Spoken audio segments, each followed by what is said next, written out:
कैसे हैं आप सब। आप सभी का आपके अपने YouTube channel sociology with Sangeeta में मैं संगीता स्वागत करती हूं तथा आप सभी 2000 क्वेश्चंस के सीरीज़ को देख रहे हैं, जिसमें कि हम लोग प्रीवियस ईयर के क्वेश्चंस को पूरे डिटेल्स में समझने का कोशिश कर रहे हैं।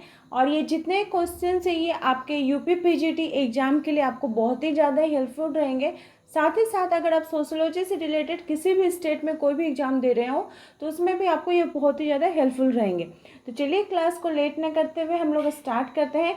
अगर आपको क्लास हेल्पफुल लगे तो प्लीज़ इसे लाइक करें, अपने दोस्तों के भी शेयर करें तथा मेरे चैनल पर नए हो तो प्लीज़ सब्सक्राइब करें। तो आज का जो हमारा फर्स्ट क्वेश्चन है यानी क्वेश्चन नंबर 106 पूछा जा रहा है कि मॉडर्नाइजेशन ऑफ इंडियन ट्रेडिशन पुस्तक का लेखक कौन है। तो ये जो पुस्तक है ये किनके द्वारा लिखी गई है? टी.के. ओमेन जी के द्वारा, आर. लिल्टन जी के द्वारा, टी. न्यूकॉम जी के द्वारा या योगेंद्र सिंह जी के द्वारा। इस क्वेश्चन का राइट आंसर हो जाएगा योगेंद्र सिंह जी के द्वारा मॉडर्नाइजेशन ऑफ इंडियन ट्रेडिशन पुस्तक लिखी गई थी। और ये कब लिखी गई थी? तो ये 1973 में लिखी गई थी। हमारा नेक्स्ट क्वेश्चन है कि ज्ञात एवं अज्ञात इच्छा को आत्महत्या का कारण किसने माना है। तो ये जो ज्ञात एवं अज्ञात इच्छा है ये आत्महत्या का कारण किनके द्वारा माना गया है? तो रुथ केवन जी के द्वारा माना गया है। हमारा नेक्स्ट क्वेश्चन है कि एस.सी. दुबे ने विकास के सांस्कृतिक पहलू के विश्लेषण के लिए उन्होंने जो अवधारणा दी है वो किस अवधारणा को वो बताते हैं? पश्चिमीकरण की बात करते हैं, नगरीकरण की बात करते हैं, पारंपरिकता की बात करते हैं या वैश्वीकरण की बात करते हैं? तो इस क्वेश्चन का राइट आंसर हो जाएगा कि एस.सी. दुबे किसकी बात करते हैं? तो वो पारंपरिकता की बात करते हैं, यानी परंपरा के संबंध में एस.सी. दुबे जी ने 1995 में उन्होंने अपना ये कथन दिया था कि परंपरा जो है ये संस्कृति का ये भाग है जिसमें भूतकाल से हम लोग वर्तमान में सीखते हैं और वर्तमान जो हमारा है उसी से निरंतरता बढ़ते हुए ये भविष्य काल तक भी चलती रहती है। विकास के संदर्भ में उन्होंने इसकी बात की थी। हमारा क्वेश्चन नंबर 109 पूछा जा रहा है कि निम्नलिखित में से किसने ग्रामीण और शहरी भारत में परिवर्तनों को मूल्यांकित करने में परंपराओं का 6 स्तरीय वर्गीकरण किया है। यानी परंपरा को 6 स्तर पर किसने बांटा है? तो ये किनके द्वारा बांटा गया है? तो ये एस.सी. दुबे जी के द्वारा बांटा गया है। वे 6 स्तर कौन कौन से हैं हम लोग देख लेते हैं, जिसमें कि क्या होता है प्रत्येक को ग्रामीण और शहरी संदर्भों में परिवर्तन पर मूल्यांकन के आधार पर बांटा गया है। और वे 6 स्तर हैं: शास्त्रीय परंपराएं, उभरती हुई राष्ट्रीय परंपराएं, थर्ड है क्षेत्रीय परंपराएं, फोर्थ स्थानीय परंपराएं, फिफ्थ पश्चिमी परंपराएं एवं सिक्स्थ है सामाजिक समूहों की स्थानीय उपसंस्कृति परंपराएं। हमारा नेक्स्ट क्वेश्चन है क्वेश्चन नंबर 110 पूछा जा रहा है कि भारत में राष्ट्रीय स्वतंत्रता आंदोलन का अध्ययन किसने मार्क्सवादी परिप्रेक्ष्य में किया था? ये किनके द्वारा किया गया था? तो ये A.R. देसाई जी के द्वारा उन्होंने अपना जो अध्ययन किया था वो किस अध्ययन में था, कौन सा परिप्रेक्ष्य था उनका? तो वो मार्क्सवादी परिप्रेक्ष्य था। हमारा नेक्स्ट क्वेश्चन है कि इंग्लैंड में श्वेत वसन अपराध का अध्ययन किनके द्वारा किया गया है?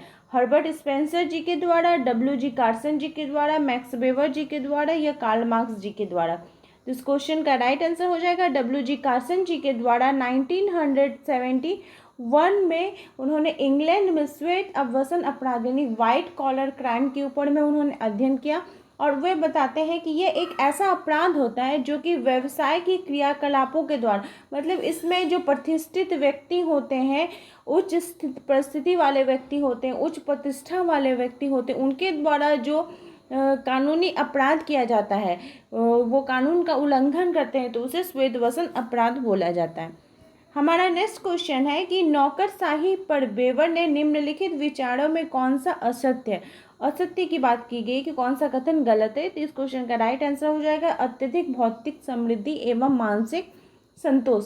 नौकरशाही जो है यह संस्थात्मक प्रकार का एक संगठन है जिसमें बृहत स्तर पर प्रशासकीय कार्यों को युक्ति संगत और औपचारिक के आधार पर संपन्न किया जाता है, उसको संपन्न किया जाता है और संपादित करते हुए यह एक पिरामिडीय स्तर के रूप में व्यक्ति के कार्यों का क्या करता है कि यह समन्वयन करता है।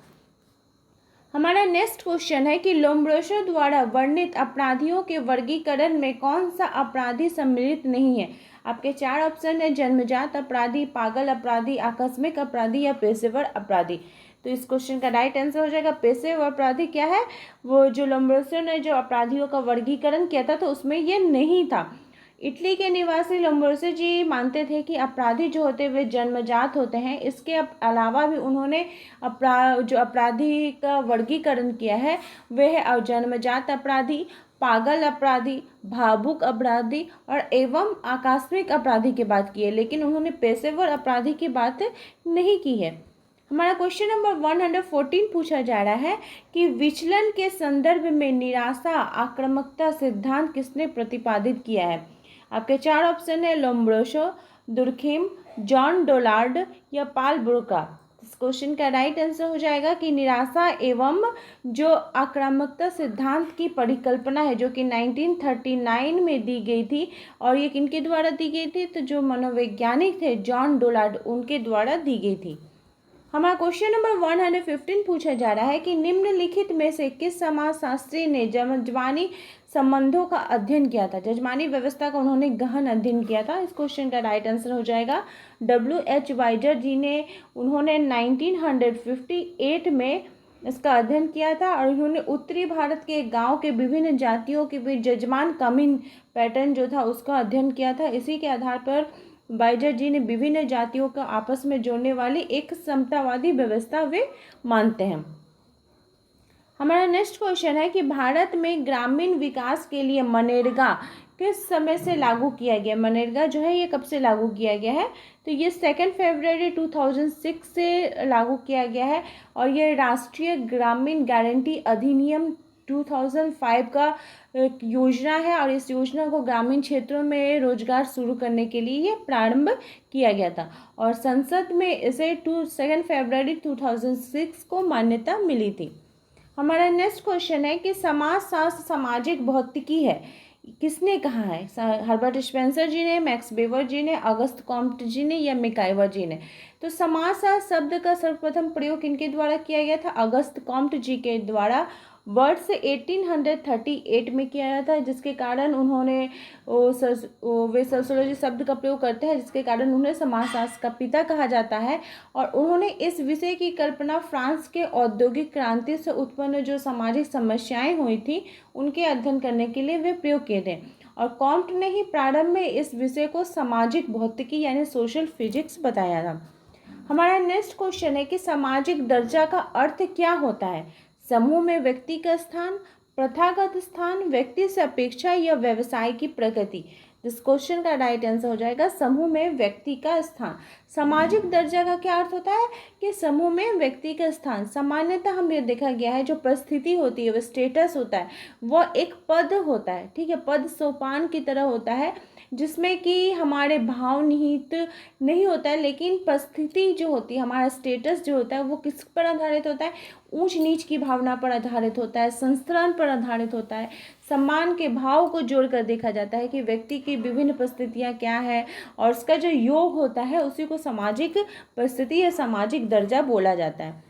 हमारा नेक्स्ट क्वेश्चन है कि निम्न वर्ग संस्कृति डैश का एक उदाहरण है। किसका उदाहरण है, तो निम्न वर्ग संस्कृति जो है ये उप संस्कृति का एक उदाहरण है। कोई भी समाज की अगर संपूर्ण संस्कृति की बात की जाए तो उसका एक भाग को क्या कहा जाता है, उप संस्कृति कहा जाता है, जो मुख्य संस्कृति की किन्हीं बातों को, उनके रीति रिवाजों को, उनके परंपराओं को, उनके मूल्य को, उनके मानदंडों को क्या करता है, अपनी जीवन शैली में लागू करता है, उससे वो अपना जीवन शैली चलाता है। हमारा आज का लास्ट क्वेश्चन है कि किसने भूमिकाओं को संबंधात्मक भूमिका एवं गैर संबंधात्मक भूमिका के रूप में वर्गीकृत किया है। तो इस क्वेश्चन का राइट आंसर हो जाएगा SF नडाल जी ने भूमिकाओं को संबंधात्मक भूमिका एवं गैर संबंधात्मक भूमिका रूप के में वर्गीकृत किया है। तो मुझे आशा है कि आप लोगों को आज के क्वेश्चंस हेल्पफुल रहे होंगे और इसी तरह से मेरे चैनल के साथ बने रहिए। आपके कोई भी कमेंट्स है तो प्लीज़ मुझे कमेंट करके बताएं और इस वीडियो को लाइक करें। मेरे चैनल के साथ बने रहने के लिए आप सभी का धन्यवाद।